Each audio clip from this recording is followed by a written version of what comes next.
शिष्य संतापहारिणे सच्चिदानंद रूपाय रामाय गुरुवे नमः। बोलिए प्रेम से श्री सद्गुरु महाराज की जय। श्री सद्गुरु महाराज की जय। श्री सद्गुरु परमाराध्य सद्गुरु महाराज के पावन श्री चरणों में कोटि कोटि नमन। सत्संग में उपस्थित आदरणीय बुजुर्गगण, सत्संग प्रेमी महानुभावों, पूजनीय माताओं एवं भक्तिमती बहनों, जैसा कि हम लोग जानते हैं कि श्रीमान देवराज कुमार, उनके शादी के उपलक्ष्य में हम लोग यहाँ सत्संग कर रहे हैं। मैं गुरु महाराज से उनके दाम्पत्य जीवन की शुभकामना करता हूँ, मंगल कामना करता हूँ कि इनका वैवाहिक जीवन सुखमय आनंदमय बीते। और अभी हम लोग परमाराध्य सद्गुरु महाराज जी का प्रवचन पाठ के रूप में श्रवण किया, जिसमें ईश्वर स्वरूप की चर्चा आई। केनोपनिषद में एक मंत्र है, किससे, किसके द्वारा। इस पूरे उपनिषद में, केनोपनिषद में ऋषि कहते हैं कि किससे परमात्मा जानने में आते हैं। सुनिएगा, किसके द्वारा ईश्वर आत्मा प्राप्तव्य है।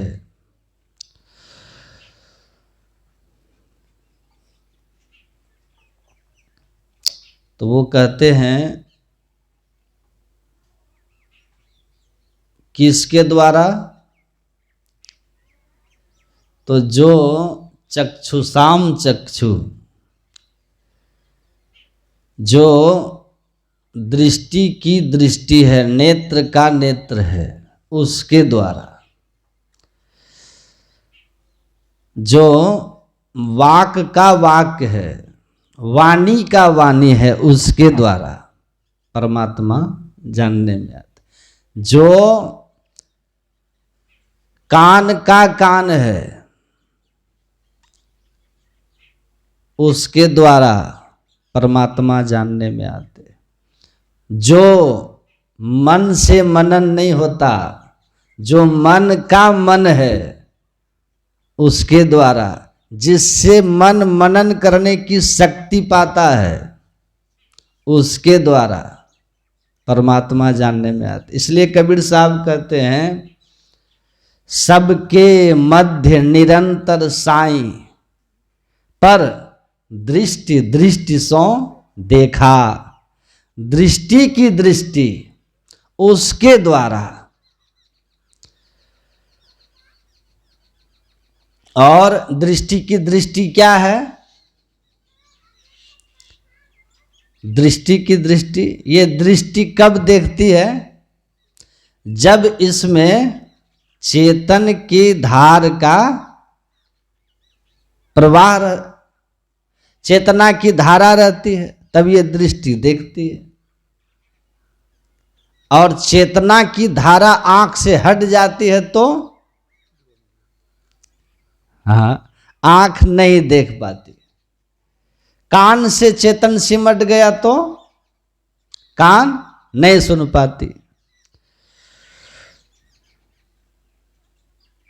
तो जो कान का कान है, आंख का आंख है, नाक का नाक है।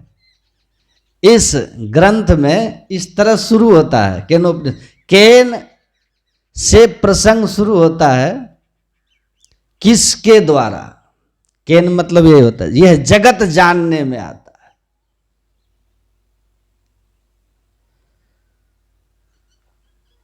इंद्रियां किसके द्वारा जांच करती है ये? चेतन के द्वारा।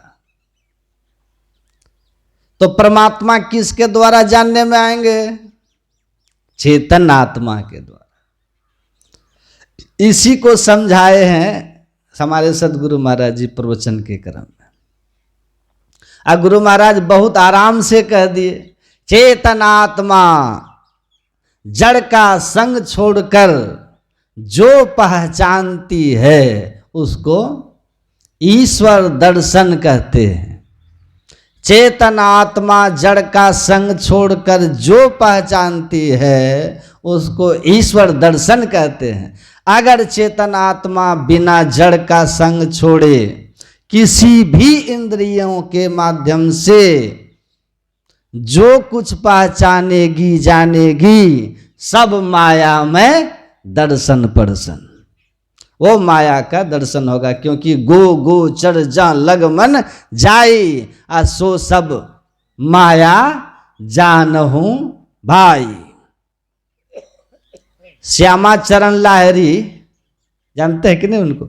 उनके जीवनी में है कि श्यामा चरण लाहिरी के पास एक व्यक्ति आते और वो भगवती के भक्त हैं। जो आते हैं माता भगवती के भक्त थे और रामकृष्ण परमहंस जैसे हैं। माता काली के उपासक थे ना रामकृष्ण परमहंस।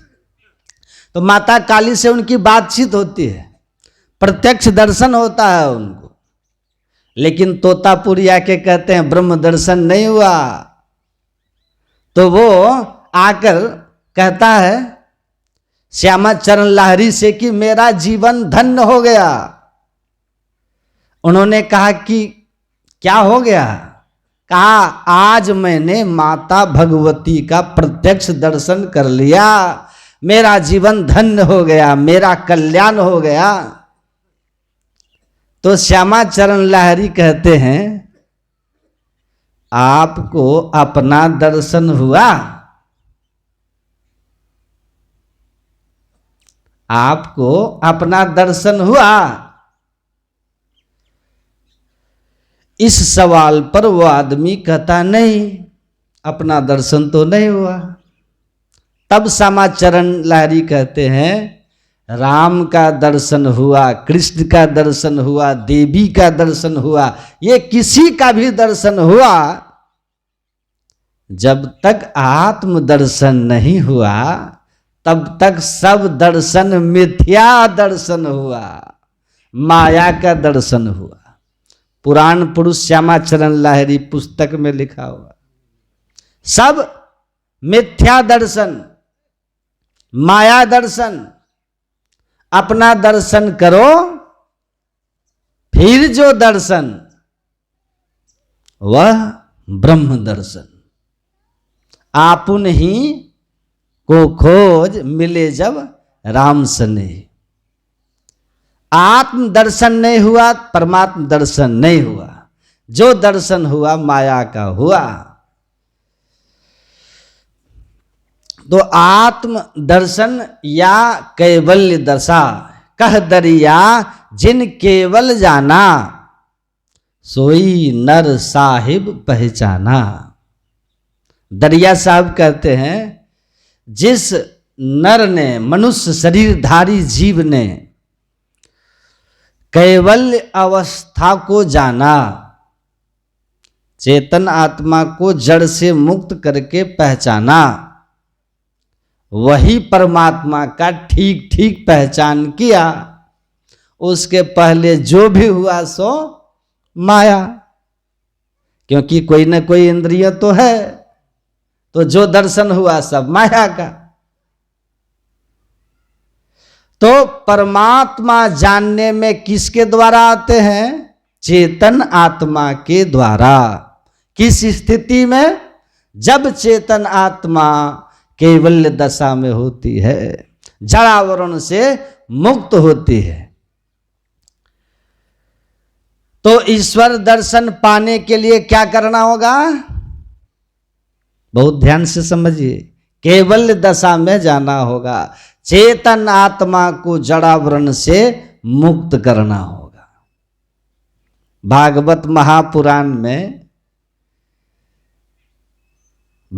महापुराण में राजा पृथु सनत कुमार जी से कहते हैं कि मैं सम्राट होने का गौरव और सौभाग्य पाया हूं। प्रथम सम्राट राजा पृथु, जिनके नाम पर धरती को पृथ्वी भी कहते, राजा पृथु के नाम पर ये पृथ्वी पड़ा।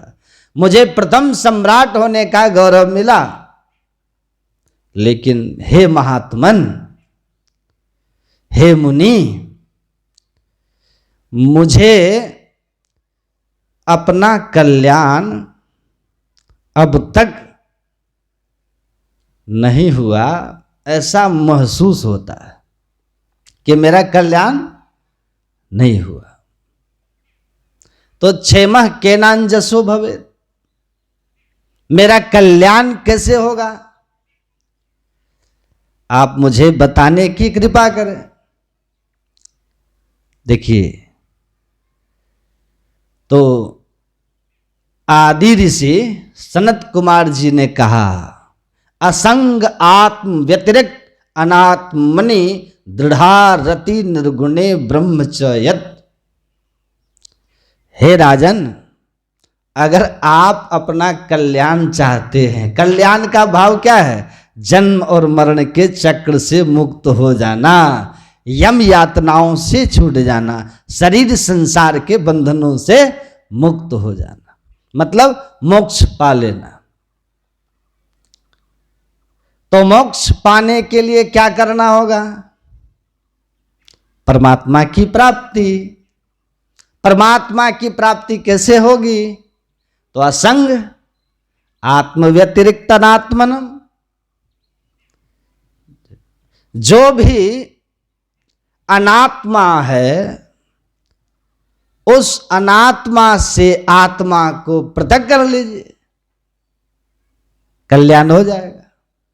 अकल्याण क्यों है? अकल्याण जड़ चेतन की ग्रंथि पड़ी गई, अकल्याण इसलिए है। आपका अकल्याण क्यों? आपके जीवन में दुख क्यों? आपके जन्म मरण का चक्र क्यों? उसका एकमात्र कारण जड़ चेतन की ग्रंथि। मुक्ति कैसे होगी? विद्यते हृदय ग्रंथि छिद्यन्ते सर्व संशया क्षीयन्ते चास्य कर्माणि तस्मिन् दृष्टे परावर। ये तो श्लोक है ना, बच्चा सबको हटाओ उधर से, हल्ला करता। कठोपनिषद का ये सेम श्लोक केनोपनिषद में भी है, सेम श्लोक केनोपनिषद में भी है। क्या है? हृदय के जो जड़ चेतन की ग्रंथि है, इसको खोलिए कि चेतन आत्मा शरीर त्याग देती है, तो उसको मुक्ति क्यों नहीं होती? क्योंकि जड़ चेतन की ग्रंथि तो खुल गई। आप लोग भी जानते हैं क्यों नहीं होती? इसीलिए कि आप इस शरीर को छोड़ते हैं, मृत्यु में समान मृत्यु में शरीर छोड़ते हैं, तो एक जड़ शरीर छूटता है, एक ही जड़ावरण तो नहीं है। सूक्ष्म कारण महाकारण के 3 और जड़ावरण रह जाते हैं, इसलिए पुनर्जन्म फिर हो जाता है। ये स्थूल देह छूट जाता है, पर सूक्ष्म कारण और महाकारण के 3 और जड़ावरण हैं, जो यौगिक साधनाओं से ही ये छूटता है, जिसके लिए साधना करनी पड़ती है। तो ये जो मानव देह है ना, ये जड़ के आवरणों से मुक्त होने के लिए कह रहे हैं। ये जड़ चेतन की ग्रंथि खुलेगी ना, चेतन आत्मा देखिए जड़ से मुक्त हो जाएगी, फिर सारे संशय नष्ट हो जाएंगे। संशय नष्ट इसलिए हो जाएंगे कि वो इस अवस्था में आ जाएगा कि वह परमात्मा को साफ साफ पहचान लेगा। अब पहचान करके परमात्मा से एक हो जाएगा। एक साधक कह रहे थे, बहुत अच्छे पढ़े लिखे साधक हैं, कि बाबा साधना करता हूं चिंतन भी करता हूं, संशय खत्म हो जाता है, अब फिर कोई नया संशय मन में आ जाता है, मतलब संशय मुक्त हो नहीं पाते। हमने बस इतना ही कहा कि आप पढ़े हैं कि नहीं कि विद्यते हृदय ग्रंथि छिद्यन्ते सर्व संशया। जब तक अज्ञान ग्रंथि का नाश नहीं होगा, जड़ चेतन की ग्रंथि नहीं खुलेगी, क्षेत्र क्षेत्रज्ञ ययोर ज्ञानम ये तज ज्ञान मतम मम, क्षेत्र और क्षेत्रज्ञ का अलग अलग पहचान नहीं हो, तब तक संशय पूरे नाश हो ही नहीं सकते, संभव ही नहीं है। तुम में निज में भेद बुद्धि को जो सकते हैं मिटा, तुम वही वह तुम ही में ही प्रश्न पुनि रहते नहीं। प्रश्न कब मिटेगा आपका? तुम वही वह तुम ही में ही। जब ये अवस्था हो जाएगी, एक संत ने लिखा है, नमो नमोति स्वरूप को आदि अंत जही नाही, असो साक्षी मम रूप है मेरा स्वरूप, घाट बाढ़ कछु नाही, अविनाशी अविगत अचल, व्याप रहा सब ठाही, जो जाने इस रूप को संशय धर्म सब जाए। संशय भ्रम सब, सारा संशय सारा भ्रम कब नष्ट होगा? इस रूप को, किस रूप को? व्याप रहा सब ठाई, भूतेषु भूतेषु विचित्य धीरा, प्रत्यास्मा लोकाद मृता भवन्ति। प्रत्येक प्राणियों में उस परमात्मा को जो उपलब्ध कर लिया, मतलब जित देखूं तित श्याममयी है। ऐसी दृष्टि आ गई कि जहां देखते हैं ब्रह्म ही ब्रह्म दिखता है। ओम ईशावास्मिदं सर्वम यत्किंच जगत त्यां जगत, संपूर्ण सचराचर जगत ब्रह्ममय है। सर्व खलमिदं ब्रह्म,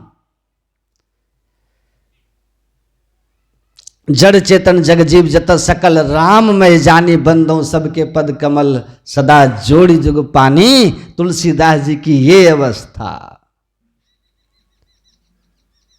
ऐसी अवस्था कब आएगी? संत की होती है ना। संत कौन से पद पे होते हैं? प्रभु अकथा नाम नामय स्वामी गोगुण प्रकृति परे, क्षर अक्षर प्रभु पार परमाक्षर, जा पद संत धरे। क्षर अक्षर समझिए, जड़ और चेतन दो पुरुष है, और तीसरा क्या है? पुरुषोत्तम। जिसको पुरुषोत्तम, जो ऐसे परमात्मा को पहचान लिया, व्याप रहा सर्वथा ही, आदि अंत रहित असीम अजन्मा गोचर, सर्वव्यापक और सर्वव्यापकता के परे ईश्वर के ऐसे स्वरूप को संत जानते हैं, और उसको जानते ही संत हम प्रभु प्रभु हम एक ही होई। संशय तब चला जाता, मुक्ति तब आती है। किसी दर्शन से हम प्रभु प्रभु हम एक ही होई तब तक नहीं होगा, जब तक आत्मदृष्टि नहीं होगी। दिव्य दृष्टि से भी नहीं होता, वहां भी अंतर रह जाता है दिव्य दृष्टि से भी। व्यास स्मृति में वेद व्यास जी महाराज अपने शिष्यों को मोक्ष पद के बारे में, ईश्वर स्वरूप के ज्ञान होने से मुक्ति होती है, और हमें ईश्वर का ज्ञान हुआ, इसका कैसे हम प्रमाण करेंगे? तो वो कहते हैं कि ऐसी अवस्था आपकी हो जाए तो आप जान लेना कि आप में ईश्वर को प्राप्त कर लिया, ईश्वर का दर्शन कर लिया, आपको मुक्ति हो गई। कैसी अवस्था? तो कहते हैं कि स एव ज्योतिषाम ज्योति ही स एव परमेश्वर, स एव पार ब्रह्म। मतलब क्या हुआ? वह परमात्मा संपूर्ण जगत जिसके प्रकाश से प्रकाशित होता है, वह ईश्वर है। ये चांद सूरज ग्रह नक्षत्र सब में जो प्रकाश है उसी की शक्ति से है। सब में, सारे संपूर्ण संसार में जो आप ज्ञान और चेतना का विकास देख रहे हो, ये उसी की सत्ता है। स एव परमेश्वरः संपूर्ण जगत, जिसके शासन में रहते हैं, जो सबको अपने शासन में रखते हैं, सारे ग्रह नक्षत्र से लेकर हम सब जिनके शासन में हैं, जिनके आदेश में हैं, जिनके आदेश से बाहर नहीं जा सकते, जिनके सत्ता को चुनौती नहीं दे सकते, जिनके अधीन है जड़ चेतन सब, वो परमेश्वर स एव पार ब्रह्म, वो संपूर्ण जगत को भर करके संपूर्ण जगत से परे होकर के है, अनंत है वो, ये परमात्मा है ऐसे। और आप इस परमात्मा को जान लिए, इसका प्रमाण क्या है? आपका कल्याण हो गया, इसका प्रमाण क्या है? तद ब्रह्माहम न संशय। और ऐसे सर्व समर्थ ब्रह्म मैं ही हूं, अहम ब्रह्मास्मि, ऐसे सर्व समर्थ ब्रह्म मैं हूं जिसकी शक्ति से सारा जगत प्रकाशित है। रामतीर्थ क्या कहते थे? ये सूरज मेरे प्रकाश से प्रकाशित होता है, चंद्रमा मेरे आदेश से अपने चक्र में घूमता, ये सारे ग्रह नक्षत्र मेरे आदेश में है। ये अवस्था, सब में मेरा प्रकाश, सब मेरे आदेश में है, और मैं स्वरूपतः सबको भर के अनंत हूं।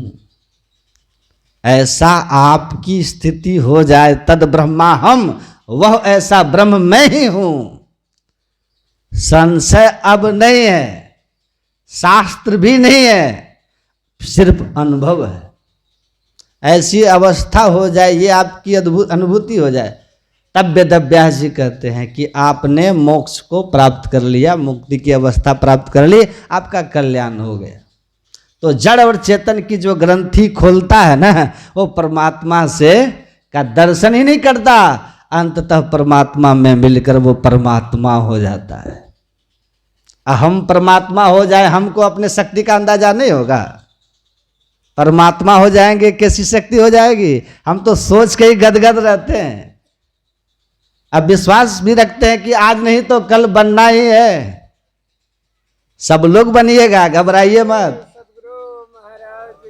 सब लोग इतने सामर्थ्यवान हो जाइएगा कि ग्रह नक्षत्र आपके आदेश में चलेगा, बस ध्यानाभ्यास करते रहिएगा।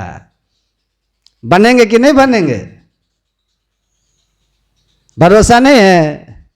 गुरु महाराज क्या कहते हैं? एक जन्म में नहीं होगा, लेकिन जो छोर पकड़े हुए है वो पहुंचेगा जरूर। जो चला है कभी न कभी पहुंच ही जाएगा, बस चलते रहना है। सोचिए कितना सामर्थ्य आएगा, विचार कीजिए। इसीलिए क्या छोटा मोटा पद के लिए मारपीट करना है? परमात्मा बनने के लिए प्रयत्न करना है, और वही प्रयत्न ये है। गुरु महाराज बन के बोल रहे, मैं ही जो अनुभव ज्ञान हो। अनुमान क्या करे? गुरु महाराज कहते हैं मेरा अनुभव ज्ञान है। कबीरा हम जानिया तब मन मानिया।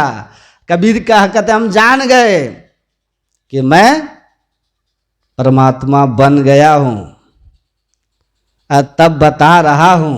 लोग ना पति जे तो क्या कीजिए, लोग पति आए चाहे नहीं पति आए, लेकिन ये सच है। गुरु महाराज अनुभव करके कहते हैं कि तुम थोड़ा थोड़ा भी ध्यानाभ्यास करोगे तो मनुष्य शरीर से नहीं गिरोगे, और अंततः तुम परमात्मा को जानकर परमात्मा हो जाओगे, और इस लोक में जीवन मुक्त।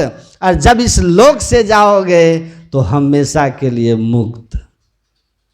इतना सुंदर अवसर, इतना सुंदर ज्ञान, तो प्रयास करना है परमात्मा बनने के लिए। क्या छोटा मोटा के लिए भिड़ान करना है, हैं? क्या छोटा मोटा के लिए? और दुनिया को ठगना नहीं है, दुनिया को ठगना नहीं है। दुनिया को ठगने वाला खुद ठगा जाता है, खुद ठगा जाता है। एक डॉक्टर साहब थे, बोर्ड लगा के रखे थे, शर्तिया इलाज। शर्तिया, समझ रहे हैं ना मेरी बात? दान उन कीजिएगा, हमको नहीं। गरीब गुरुआ को, जरूरतमंद को। ठीक है, याद रखिएगा। नहीं, एक बूढ़ी तो मरने लगी ना, दोनों पुतों में झगड़ा हो गया, क्योंकि बूढ़ी बहुत मोटा सोना का पहनती थी, कान में, नाक में बड़ा भारी भारी। अब पुतों को लगा कि ये बुढ़िया मरेगी तो कहीं बड़की न रख ले, वो छोटकी हुक्के में जाके खींच ली, दोनों कान वाला हुक्के में प्राण छूटने के पहले खींच ली कान का, कि कहीं बड़की ना कब्जा कर ले, क्योंकि वो दबंग थी ना, खींच लिया।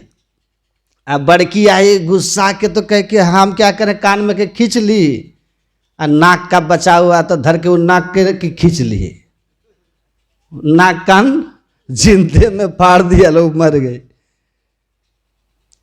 इसीलिए कहते हैं कुछ दान उन कर लीजिएगा, कुछ धर्म का काम कर लेना, कुछ सत्संग वगैरह करा लेना। ये नहीं कि हमारे मुखिया जी पुत्र के उपलक्ष्य, शादी के उपलक्ष्य में सत्संग करा रहे हैं, जितना मारे हैं जेब से और रखे हैं बैग में छिपा छिपा के, सब साफ हो जाएगा फिर। और नहीं तो रखा रह गया ना, और निकल लिए आप, तो फिर बक्सा खोल के झाड़ झाड़ के देखेगा, लोग कहेगा देखो बुढ़िया कितना झूठ बोले छिले हैं, हमरा पास कोई टका नहीं। अब बैग बक्सा में तह लगा लगा करके साड़ी के नीचे रुपया रख ले, मरने के बाद धन भी कब्जा किया। अब बुढ़िया झूठी थी यो कह रहा है, इससे बचना है आपको। तो अपना से सत्संग वगैरह करा लीजिए, अपना पैसा दान कर लीजिएगा, समझ रहे हैं कि नहीं? वो आप अपना वाला में से कीजिए, तब पुण्य होगा।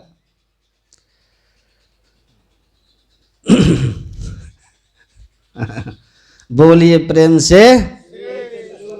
तो ब्रह्म ज्ञान समझाए ना, थोड़ा ये सब भी सुनाएंगे, जरूरी है साधना का बात, लेकिन ये भी जरूरी है ना, ये बड़ा खटपट है यहीं पे आदमी का।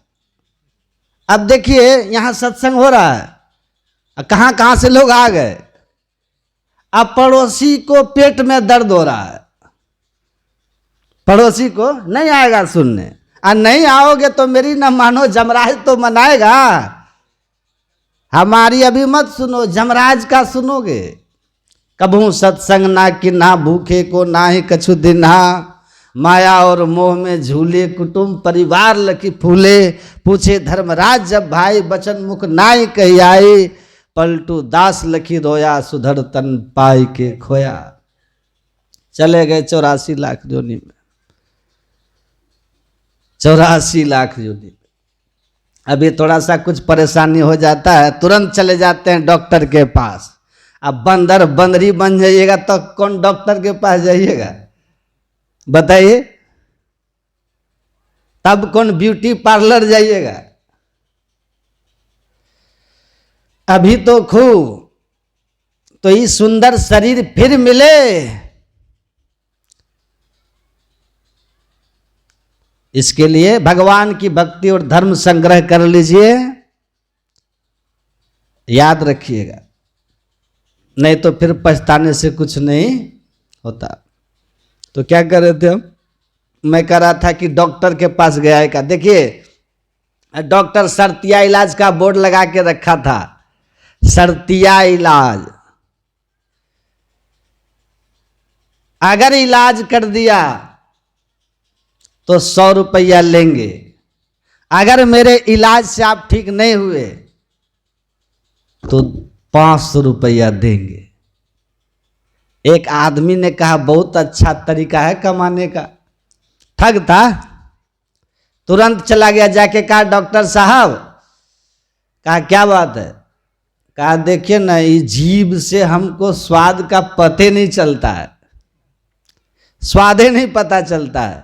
कोरोना काल में बहुत को हो गया था ना, कोरोना में, तो डॉक्टर ने कहा कि अच्छा ठीक है, शर्तिया इलाज करते हैं हम, ठीक है, 100 दीजिए, नहीं ठीक हुए तो 500 देंगे, 500 लीजिए। कहा सिस्टर ये 22 नंबर वाले डब्बा की दवाई लेके आना, तो 22 नंबर का डब्बा लेके आया। कहा इनके मुंह में 100 बूंद ढार दीजिए। वो लेके डब्बा ऐसे किए, बस पूरा मुंह भर गया।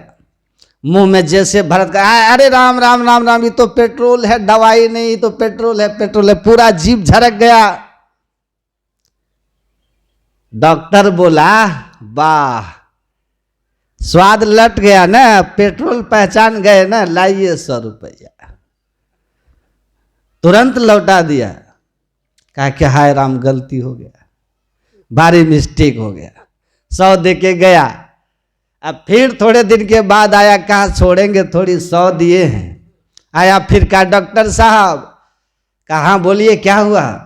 कहा यादाश्त मेरी चली गई है, थोड़ी देर पहले कुछ का बात हम भूल जाते हैं, कहीं कुछ रख देते हैं ना, याद ही नहीं रहता, कुछ बोल देते हैं, भूल जाते हैं, स्मरणे चला गया है डॉक्टर साहब, सर्दिया इलाज कर दीजिए। कहा कि हाँ हाँ ठीक है बैठिए।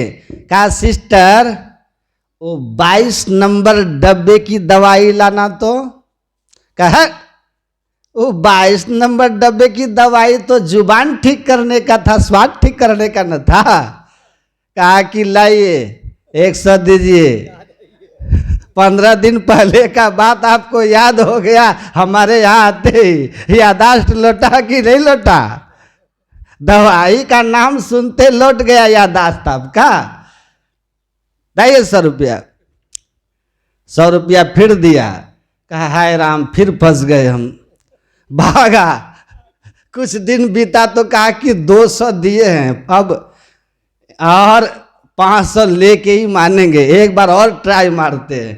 फिर आया। कहा कहिए इस बार कौन भयंकर बीमारी लेके आए हैं? कहा कि आंखें कमजोर हो गया, हाथ में वस्तु पहचान में नहीं आता कि क्या है, हाथ में चश्मा नहीं पहचान पाते कि मेरा है कि दूसरे का है, कुछ भी नहीं चिन्ह पाते। महाराज आंख एकदम कमजोर हो गया। कहा कुछ नहीं पहचान पाते? कहा ना, हाथे भी नहीं पहचान पाते। अच्छा ठीक है, ठीक है, ठीक है। एक डोप आंख में डाल दिया, ड्रॉप। कहा कि अब देखिए तो पहचान पाते हैं। और उठा के एक कलम दे दिया हाथ में, पेन दिया। कहा पेन देके कहा कि बताइए तो क्या है? कहा पता नहीं लकड़ी है कि क्या है, नहीं पहचान में आ रहा है। अब तो यहाँ पहचानना तो है नहीं उसको। तो डॉक्टर ने कहा कि मेरी दवा आप पर काम नहीं किया। कहा तब तो आप शर्त हार गए ना? कहा हम हार गए। कहा लीजिए 500। अब 500 कह करके 50 का नोट दे दिया। कहा लीजिए 500, दिया 50 का नोट।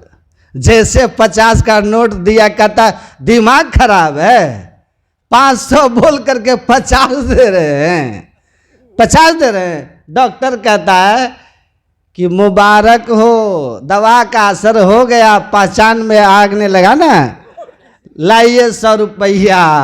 क्योंकि 500 है कि 50 आप तो पहचान रहे हैं, आंख लौट गई आपकी। कहा लो 100 रुपया। फिर 100 रुपया दिया। उसके बाद कहा सुनो, हाँ कोई चतुर न पावे पार नगरिया बाबरी, यहाँ ठग बन के आओगे तो भगवान को ठग नहीं सकते आप। खुद भगवान को ठगने चलोगे ठगा जाओगे, दुनिया को ठगने जाओगे आप ही ठगा जाओगे। इसलिए कबीर आप ठगाइए और न ठगिए कोई। ठगा जाने में कोई हर्ज नहीं है, पाप नहीं है, ठगने में पाप है। इसलिए ठीक से ध्यान रखिएगा, और नहीं तो बस 50 दे के कह देंगे कि लो 500, आप अपने फंस जाइएगा, है ना। तो जीवन को उपकारी बनाइए और परोपकारी बनाइए और धर्म संग्रह कीजिए, मेल प्रेम से रहिए। ऊपर ले जाना है धर्म संग्रह, कर्तव्यो धर्म संग्रह, धर्मान गो गच्छति जीव एकः। और मनुष्य जीवन मिला है तो क्या कर लो? कहा था तो ब्रह्म जिज्ञासा। अब वेदांत थोड़ा सा सुन लीजिए, थोड़ा सा। कहा ब्रह्म जिज्ञासा, आइए हम ब्रह्म को जाने। वेद व्यास जी कहते आइए ब्रह्म को जाने। ब्रह्म को जानने की जिज्ञासा करें। ब्रह्म क्या है, परमात्मा क्या है? सुन रहे थे ना, प्रकृति के कण कण में जो समाहित होकर के प्रकृति से परे अनंत होकर के, सत्यम परम धीमहि ज्ञानम अनंतम ब्रह्म, जो कभी नाश नहीं होता, जिसको जान लेने से सर्वज्ञ हो जाते हैं, कुछ जानना शेष नहीं रहता, जिसका आदि अंत नहीं है, अनंत है, वही ईश्वर है। बाकी जो कुछ है ईश्वर की माया है। तो उस ब्रह्म को जाने। क्यों जाने हम, सवाल है। कौन से ब्रह्म का? तो दूसरे सूत्र में वेदव्यास जी कहते हैं जन्माद्यस्य, वह ब्रह्म जो सतः स्वरूप है, ज्ञान स्वरूप है और अनंत है, आनंद स्वरूप है, जिसने संपूर्ण सृष्टि को उत्पन्न किया है और स्वयं जन्म और मरण से रहित होकर के। ये प्रकृति द्योतपत्ति लय होवे प्रभु की मौज से, उस परमात्मा को जाने जो अनंत है, कण कण में समाया हुआ। मेहंदी में लाली, दूध घी में फूल में बात समान, सब में व्यापक, सब ते न्यारा, सब घट एक ही राम। उस राम को जाने, उस परमात्मा को जाने। क्यों? कहा कि मनुष्य जन्म मिला ही इसीलिए, आत्मा न मोक्षार्थम जगत हिताय। आपको मनुष्य शरीर किस लिए मिला? अपनी आत्मा को जन्म और मरण के चक्र से मुक्त कर लेना है। देखिए, बात समझ में आ रही है ना? जो पढ़े लिखे लोग जल्दी समझ जाते हैं। तो आपको मैं इसलिए कह रहा हूं कि देखिए, भीतर के त्रिवेणी का बहुत बड़ा कठिन काम नहीं है ये, ध्यान करना। अभ्यास और वैराग होना चाहिए। मतलब गुरु महाराज क्या कहते हैं कि सूरत प्रभु मिलन से चला, तो योग हृदय वृत्त केंद्र उसी को कहते हैं, सुषुम्ना को, जो दोनों आंखों के ठीक मध्य में शिव नेत्र है, बंद है ना अभी, वो बंद है अभी हमारा। तो भगवान शिव ने साधना करके उस नेत्र को खोला था सबसे पहले, इसलिए उसका नाम शिव नेत्र पड़ा। वास्तव में धर्म ग्रंथों में उसका जो नाम है वो नाम है, क्या है? सुषुम्ना ही है। धर्म ग्रंथ में सुषुम्ना कहा गया, सुषुम्ने व परम तीर्थम, सुषुम्ना को सबसे श्रेष्ठ तीर्थ कहा गया। उस सुषुम्ना रूपी तीर्थ में आपको डुबकी लगाना है, इसको शिवनेत्र भी कहते हैं। कैसे प्रवेश करेंगे? तो इसीलिए गुरु महाराज कहते हैं कि आपको क्या करना होगा इसके लिए, तो मन पवना बस कीजिए, ज्ञान युक्ति से रोक। ज्ञान पहले, ज्ञान की युक्ति सीखिए। युक्ति यह है किस तरह रोकना है, सीख के कीजिए। आराम से बैठिए, आंख बंद कीजिए, मंत्र का जप कीजिए। मंत्र जप करते करते जब मन शांत हो जाए, पानी शांत हो गया, गंदगी नीचे बैठ गई, चेहरा स्वाभाविक देखिएगा। मंत्र जप करते करते मन शांत हुआ, तो फिर इष्ट के रूप का ध्यान करना चाहिए। उससे क्या होता पता है कि मंत्र जपने से जितना मन का सिमटाव होगा, उससे ज़्यादा सिमटाव रूप के ध्यान से होता है। फिर उस रूप का ध्यान करते हैं, रूप जैसे जैसे साफ होगा, यकीन कीजिए हृदय साफ होगा। रूप जिनका मन से ख्याल कर रहे हैं, जिस रूप को, किसी भगवान के रूप को, अब रावण के रूप का ध्यान करने से मन थोड़ी शुद्ध होगा, रावण का संस्कार अंदर घुसेगा। जैसे का संग उसका रंग, जिसका चिंतन उसी का गुण। स्वाभाविक है, अच्छे आदमी का चिंतन करते करते आप अच्छा बनने के लिए प्रेरित हो जाइएगा, अच्छा बनने के लिए प्रेरित हो जाइएगा। किसी समाज को सुधारना हो ना, तो वहाँ के विचार को सुधार दीजिए। लोगों के बीच की जो चर्चा होती है ना, उस चर्चा को मतलब चेंज कर दीजिए, अच्छी बातों का चर्चा शुरू कर दीजिए। स्वाभाविक रूप से अब सत्संग बराबर होगा तो लोग सत्संग की बात चर्चा करेंगे ना, तो सत्संग की चर्चा करते करते विचार चेंज हो जाएगा। स्वाभाविक रूप से लोग अच्छे राह पे पकड़ लेंगे, अच्छा राह पर पकड़ लेंगे। दुनिया में कोई ऐसा आदमी नहीं है इतना खराब इस धरती पर जो कि अच्छा नहीं हो सकता है। एक गाड़ी जो जनेऊ जमा कर दिया लोगों को मार मार के रत्नाकर, उसको भी सही आदमी मिला और सही राह मिला तो वाल्मीकि बन गया। तो रत्नाकर से बड़ा इस धरती पर डाकू पैदा ही नहीं हुआ आज तक, और उससे बड़ा महर्षि भी कोई नहीं। तो आदमी बुरा कोई नहीं होता है, ये जान लीजिए, आदमी बुरा नहीं होता है। संग के कारण, परिस्थिति के कारण, संग और परिस्थिति जीवन में आती है, जहां से उसका थोड़ा रास्ता भटक जाता है तो गलत राह पे वो चला जाता है। फिर अगर उसको सही लोग मिल जाए, सही राह मिल जाए, फिर वो अच्छा आदमी बन जाएगा। तो अच्छा और बुरा समय परिस्थिति पर निर्भर है, संग पर निर्भर होता है। इसलिए व्यक्ति से कभी घृणा का भाव मत रखिए कि वो बुरा है।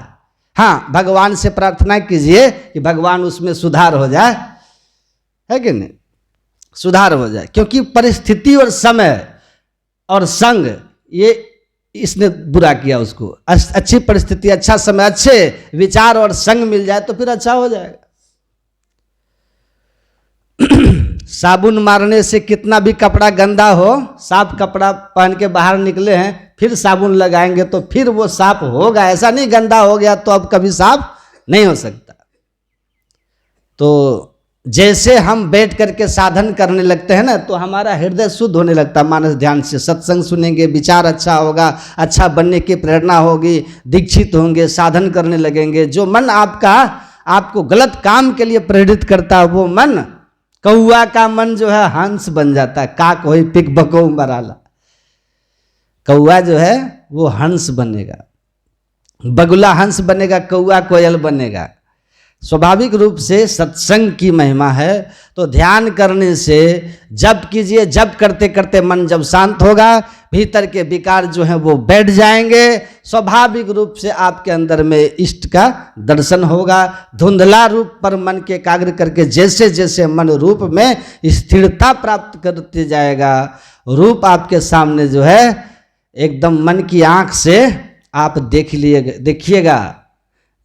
देखे हुए रूप का ख्याल कर रहे हैं, वो रूप जैसे जैसे साफ होता जाएगा ना, चेहरा स्पष्ट होता जाएगा, ध्यान की एकाग्रता बढ़ती जाएगी, आपके हृदय की शुद्धता बढ़ती जाएगी। सतगुरु रूप हिये में धारत, काम क्रोध मद लोभ गए, एकदम मन निर्मल होते चला जाता है।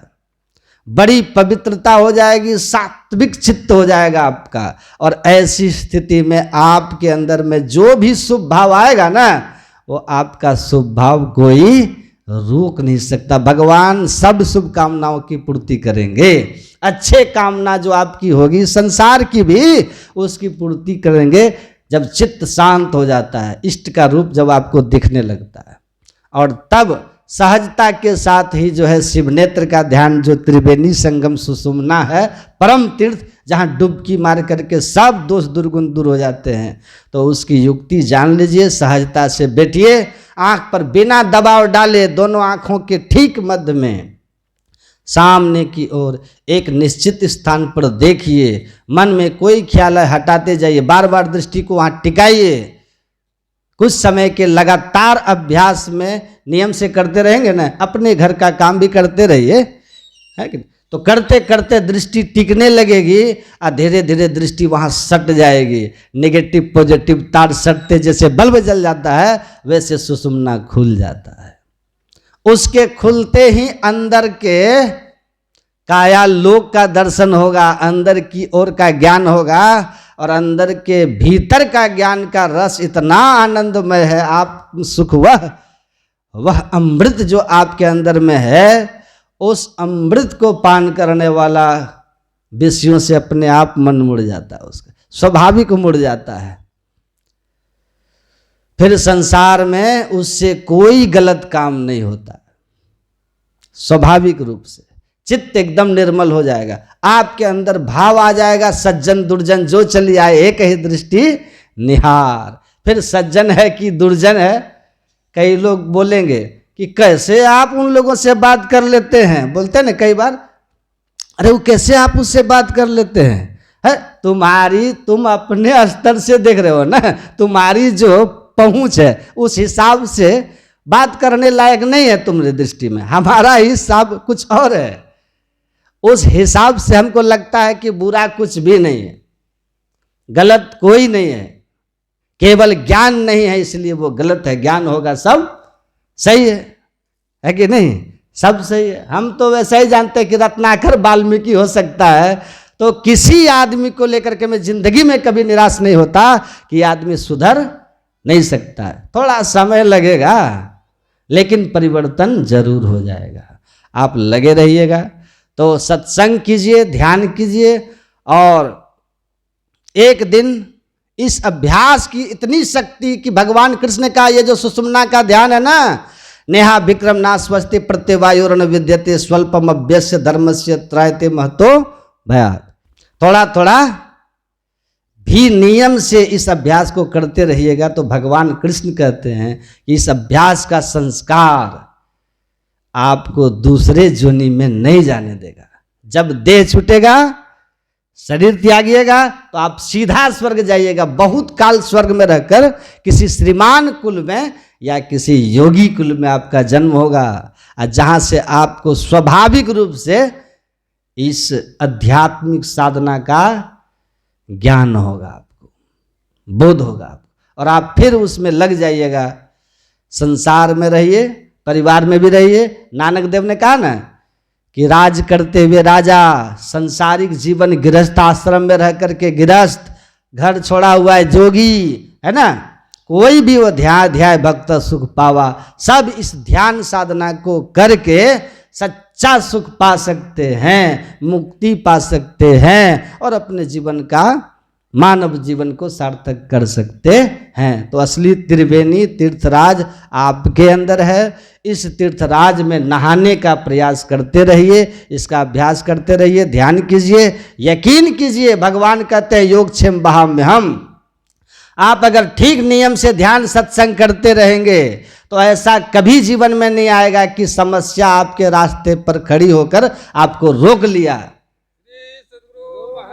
कुछ क्षण के लिए परेशान होइएगा लेकिन समाधान आएगा। वेतन कुछ दिन रुक जाएगा, फिर कार आ जाएगा। ठीक है कि नहीं? हो सकता है कि आपको वेतन मिलते रहता, आप खर्चा करते रहते, थोड़ा सा कष्ट हुआ, एक बार पूरा मिला है, मकान हो गया, दुकान हो गया, कार पर चलने लगे, मिलते रहेगा, उड़ाते रहिएगा भाई। जमा था, एक बार मिल गया। सही कह रहे कि नहीं? हाँ, 100% सही है। विश्वास रखिए, एक सर्वेश्वर पर अचल विश्वास। यही अपने मिलते रह जाता तो स्कूटर पे ही रहता हो, मिला तो कार पे घूम रहा है, तो घबराइए मत। अगर आप भक्ति ध्यान सत्संग कर रहे हैं तो समझ लीजिए कि आपके हाथ से अगर कुछ छीना जा रहा है तो आप मुट्ठी खोलते समय रो रहे हो, और रोना मत। अरे मिट्टी का ढेला से मुट्ठी भरे हो भाई, पहले मुट्ठी खाली करने दो, तब ना हीरा डालेंगे उसमें। तो भरी हुई मुट्ठी को खाली करते समय रोना नहीं है, भरोसा रखिए, समय का इंतजार कीजिए, थोड़ा धीरज रख करके। भगवान झूठ बोलने के लिए आए थे दुनिया में। कृष्ण क्यों झूठ बोलेंगे? गुरु महाराज कहते थे, मेरी आयु देखो 90 साल का हो गया हूं, लेकिन मैं आपको यकीन दिलाता हूं कि ध्यान भजन करने वाले के जीवन में सुख शांति आनंद रहता है, और कभी भी उसको अन्न वस्त्र और आवास की कमी नहीं हो सकती है। ये मैं आपको 90 साल का अनुभव बता रहा हूं, और आशीर्वाद देता हूं कि जो सत्संग ध्यान करते रहेंगे उनके जीवन में कभी किसी तरह का इन सब समान वस्तु की कमी नहीं होगी। तो भरोसा विश्वास रखिए, ध्यान साधना करते रहिए। ठीक है। तो आदरणीय हमारे क्या नाम मुखिया जी का, आप लोग के लिए शुभकामना है, और बच्चे के शादी का उपलक्ष्य है और उसका विवाह है कल। तो मैं शुभकामना करता हूँ एक बार फिर कि वो उनका वैवाहिक जीवन सुखमय हो और भक्ति भाव से परिपूर्ण एक आज्ञाकारी संतान रहे। आप सब लोग सुखी रहें, और सबके जीवन में भगवान की कृपा, गुरु महाराज दया करे कि आप लोग भी अपने जीवन से सुख खुशहाल रहें। भक्ति और सत्संग को जीवन का आधार बना करके रहिए। यकीन कीजिए आपसे सुखी कोई नहीं होगा। हो सकता है पड़ोसी का मकान 4 मंजिला हो, आपका 2 मंजिला हो, लेकिन आप उस 2 मंजिला को छोड़ दीजिए, 4 मंजिला को, 1 मंजिला हो, ठीक है, लेकिन आपके जीवन का जो शांति और आनंद है 4 मंजिला वाला किसी जन्म में नहीं रह सकता, जब तक वो ध्यान सत्संग नहीं करेगा, जब तक नहीं करेगा। तो इन्हीं शुभकामनाओं के साथ बोलिए प्रेम से श्री सद्गुरु